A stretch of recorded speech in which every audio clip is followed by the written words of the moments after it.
But now, what point in your life did you meet Eddie Van Halen? How did you meet him?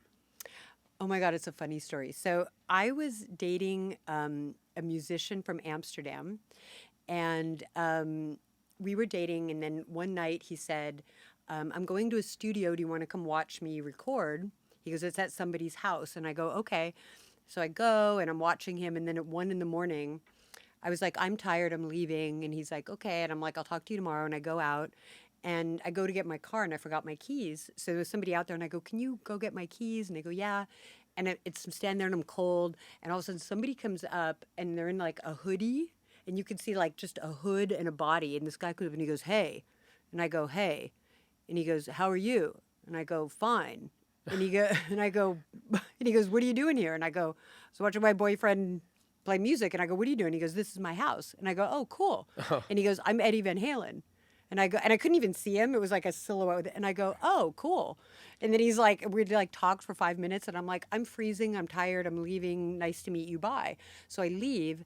And then the next day, I'm driving on the freeway and my phone's ringing. And I go, hello? And he goes, it's Eddie Van Halen.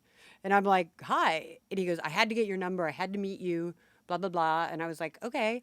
And so we started talking. And I go, well, I have a boyfriend. That's why I was at your house. And I go, so, nice to meet you, but I have a boyfriend.